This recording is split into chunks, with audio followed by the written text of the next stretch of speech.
Donald Trump called out Volodymyr Zelensky this week, publicly, personally, and with the kind of transactional brutality that has become the operating signature of his approach to countries that need something from the United States. A series of early morning social media posts, followed by an extended session with reporters in the Oval Office, in which he accused Zelensky of ingratitude, declared that the United States had been pouring money into a war with no accountability and no end, threatened to suspend all military assistance and intelligence sharing unless Ukraine accepted a peace framework dictated in Washington, and suggested that Zelensky had been playing America for a fool while Europe watched from the sidelines and contributed nothing consequential. Zelensky responded before European markets closed, not with desperation, not with pleading, with architecture. A precisely constructed three-layer response that included a comprehensive documented accounting of every dollar of American aid against every kilometer of territory held and every Russian battalion attrited. A set of coordinated European commitments that had been secured privately weeks in advance, and a public address from Kiev delivered in English, without notes, without teleprompter, without a single trace of the supplicant posture Trump's framing was designed to impose on him. By the time Washington finished its news cycle, the strategic verdict was already written. Zelensky won, and it wasn't close. But the real story isn't the aid numbers or the territorial maps or the statements from Paris and Berlin. The real story is what this confrontation revealed about the difference between a leader who uses pressure as a performance and a leader who uses pressure as a planning trigger. One leader arrived at this moment with a grievance and a camera. The other arrived with a war-gamed response built over months of preparation, with allied commitments already secured, with documentation already verified, with talking points already translated and distributed to 26 foreign ministries before Trump finished his Oval Office session. One governed by irritation, the other governed by anticipation. And what that difference produced in one news cycle of real-time geopolitical confrontation is something that every diplomat, every defense analyst, and every democratic government watching this moment should study with the seriousness it demands.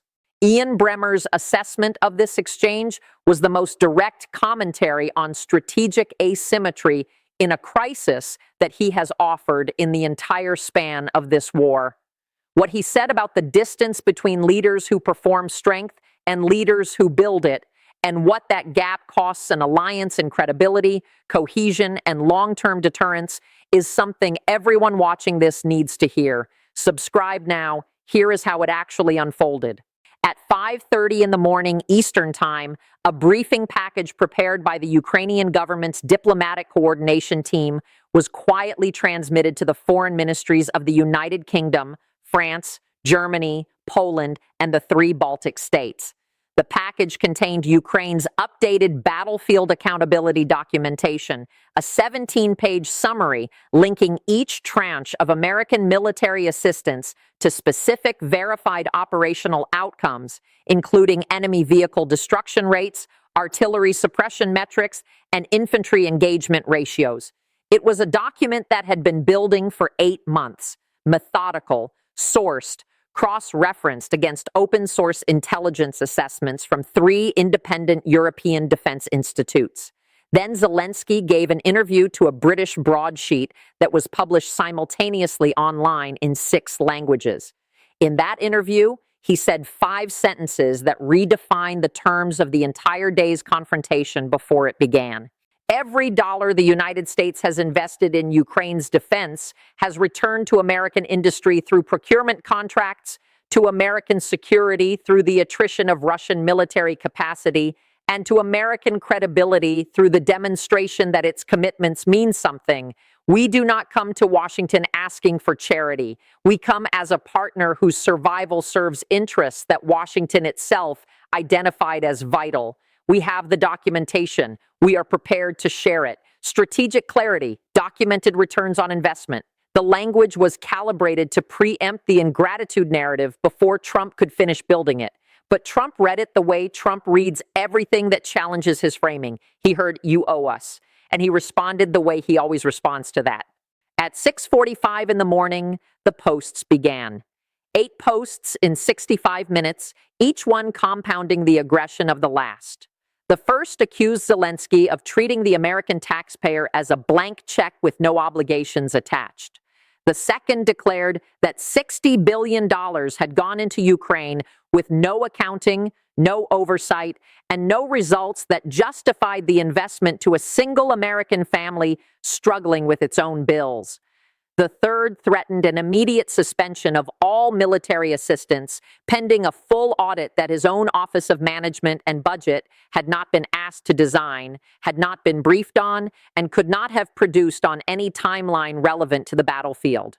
The fourth demanded that Ukraine accept a ceasefire framework in which territorial concessions to Russia would be part of the opening position, a framework that every serious defense analyst in Washington had already assessed as a proposal that would reward the aggressor, destabilize every NATO flank state, and signal to every authoritarian government watching that military conquest, followed by diplomatic patience, produces territorial gains that the United States will eventually ratify. The fifth attacked Zelensky personally, referencing his pre-war background as a television comedian, his civilian status, calling him a performer who had turned a war into a media spectacle for Western consumption. The sixth threatened to open direct negotiations with Moscow without Ukrainian representation. The seventh suggested that Europe, which had done the least, was the one making the most demands on American patience. The eighth post was a direct ultimatum. Accept the framework within 48 hours or the assistance stops entirely, effective immediately, with no negotiation window and no appeal process. 8 posts, 65 minutes, no consultation with the Pentagon, no coordination with the State Department, no briefing of NATO headquarters, no review by the National Security Council, no assessment of what a public 48-hour ultimatum does to Ukrainian civilian morale, to Russian negotiating incentives, or to the credibility of every security guarantee the United States has extended to every country in Europe since 1949.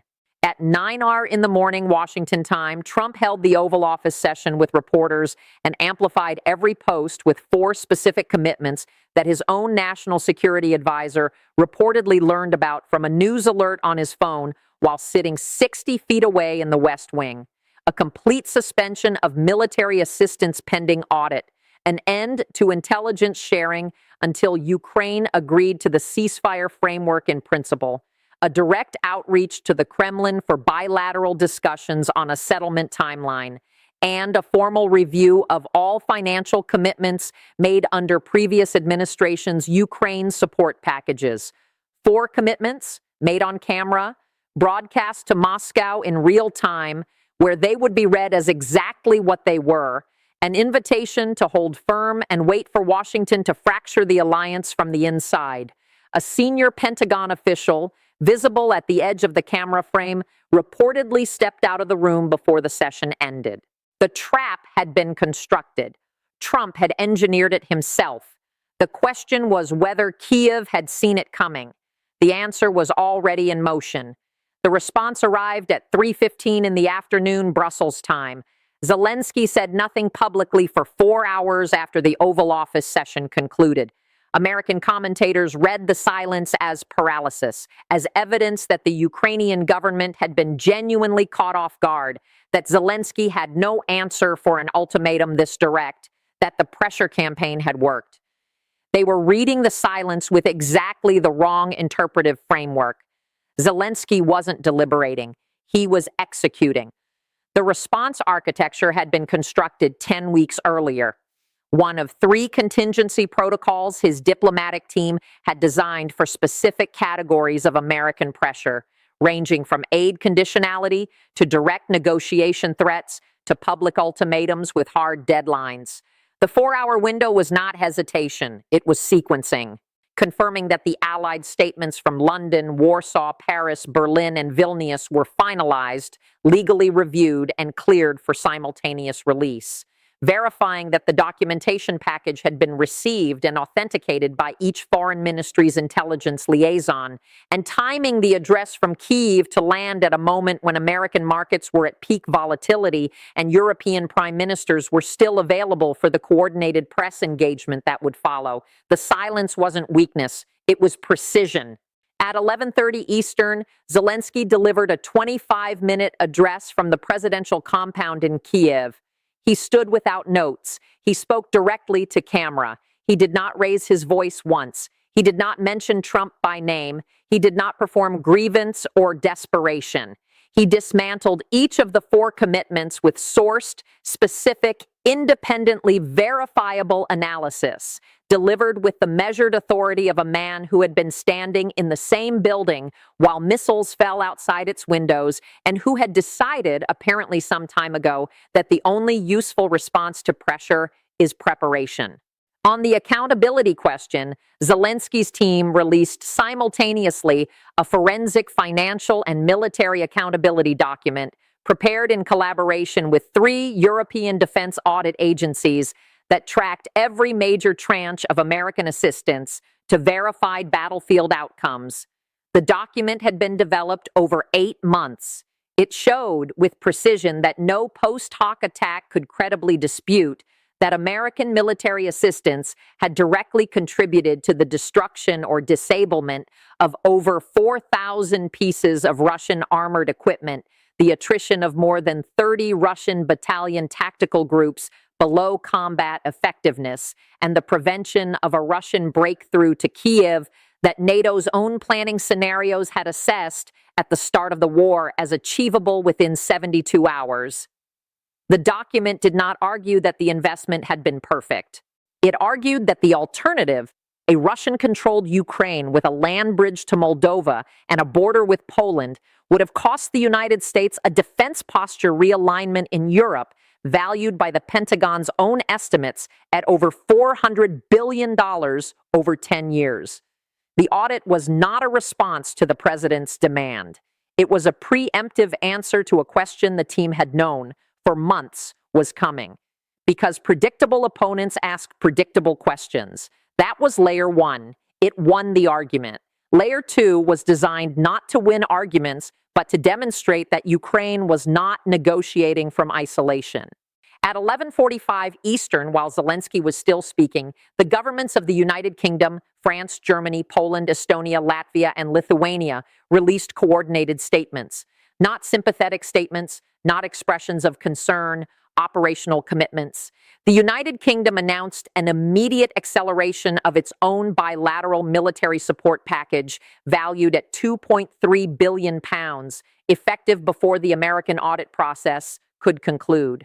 France announced the deployment of additional military training personnel to Ukrainian territory under a bilateral defense cooperation agreement signed 4 months earlier, an agreement that had been drafted, ratified, and operationalized in almost complete public silence.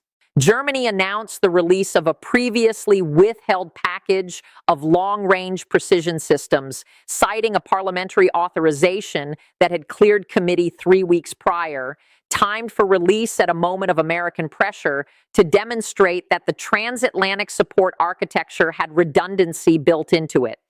Poland coordinated a joint statement with the Baltic governments warning that any reduction in American support to Ukraine would trigger an immediate invocation of the NATO Enhanced Forward Presence Review Mechanism, diplomatic language with a specific legal implication that placed the entire conversation inside a framework requiring consultation with all 32 alliance members before any unilateral American withdrawal of support could be treated as alliance policy. 7 governments, coordinated statements, released within 15 minutes of each other. That does not happen spontaneously. It happens when a diplomatic team has spent months building a coalition architecture designed to activate under exactly this kind of pressure and has done so quietly enough that the opposing side had no visibility into its existence. Then layer 3, the one that reached not foreign capitals, but American living rooms. Zelensky's communications team released, simultaneously with the Allied statements, a 3-minute video, not a political video, not a propaganda video, a documentary sequence of American-made weapon systems operating in the field, American-trained Ukrainian soldiers in forward positions, and most specifically, a direct-to-camera address by the mayor of a mid-sized Ukrainian city that had been liberated from Russian occupation, a city in which he noted clearly 4 mass graves had been found, a city in which every building on the central square still bore the blast damage of a Russian artillery campaign that had continued for 11 days. The mayor spoke in Ukrainian. The subtitles were in English. He said 3 sentences that the Zelensky team knew would travel further than any policy document. We are not a cause. We are a consequence. The consequence of what happens when democracies decide that commitment is conditional. Consequence, not charity, not dependence. The framing was surgical. It turned the entire ingratitude narrative inside out in 40 seconds of screen time. You do not get to call a partner ungrateful when that partner's survival is the demonstration that your commitments mean something. Ian Bremmer, in the analysis he published by late afternoon, was as precise as he has ever been on the question of what separates leaders who survive pressure from leaders who are shaped by it. The defining variable in any confrontation between a powerful actor and a weaker one, he wrote, is not resources. It is preparation. Zelensky arrived at today's confrontation having already built the response, already secured the coalition, already verified the documentation, already pre-answered the questions he knew were coming. Trump arrived with a phone and a grievance. That asymmetry produced the outcome we saw. And the lesson for every Democratic government watching is not complicated. The actor who prepares for the confrontation before it arrives is the actor who controls its terms when it does. Ukraine controlled the terms today, comprehensively, and Washington spent the afternoon explaining itself to its own allies. I am Ann Applebum, and I have spent more than 30 years writing about authoritarianism, about the slow erosion of democratic institutions, and about the specific ways in which democracies defeat themselves through the one vulnerability that no authoritarian adversary needs to exploit: the gap between the authority to make decisions and the competence to make them well. What today demonstrated is something that extends far beyond one news cycle and one ultimatum. When a leader makes consequential security commitments through pre-dawn social media posts and unscripted Oval Office sessions, without coordination with the institutional structure whose existence is justified precisely by the need to prevent those commitments from destabilizing the alliances they are meant to govern, the cost is not paid once. It compounds. It is paid in every allied calculation about American reliability that follows. In every authoritarian government's updated assessment of how long it needs to hold out before American pressure collapses on itself. In every Democratic partner's quiet decision to build the kind of redundancy into its alliance architecture that Ukraine built, not because it wanted to, but because it had learned that it had to. Because in a world in which American commitments are subject to pre-dawn revision without notice, preparedness is not a preference. It is a survival requirement. Zelensky's preparation today did not just survive the pressure. It changed the terms of every future pressure campaign. It told every government watching, every foreign ministry, every defense ministry, every head of state who has a security relationship with Washington that they are now quietly reassessing. That the correct posture in this environment is not dependence. It is readiness. Build the documentation before you need it. Secure the coalition before the crisis. Preposition the response before the provocation arrives, because the provocation will arrive on schedule, because impulse is the most reliable thing about an impulsive leader, and because a predictable opponent is the one kind of opponent that preparation can defeat completely. Trump reached for his phone at 6:45 in the morning because he saw something that made him angry and decided to make it a confrontation. Zelensky had been waiting for him to do exactly that for 10 weeks. The response was already built. The allies were already committed. The documents were already verified. The video was already produced. The coordinated statements were sitting in 7 foreign ministry drafts, ready for a single release signal. The only thing Zelensky needed from Trump was the trigger, and Trump delivered it on schedule, with escalating specificity, before the American foreign policy apparatus had finished its morning staff meetings. The next time this president reaches for his phone before sunrise, convinced that public ultimatums produce compliance, the question is not whether Zelensky will be ready. Based on everything the world witnessed today, the question is whether the response package for that provocation is already built, whether the coalition is already briefed for the next round, whether the documentation is already loaded and waiting. And based on today, the answer is yes, the package is built, the allies are in position, the documentation is verified, and the trigger, the only variable that was ever outside Zelensky's control, will be provided on schedule, because impulse is predictable, and predictable is the one thing you cannot afford to be when the other side has had 10 weeks to prepare.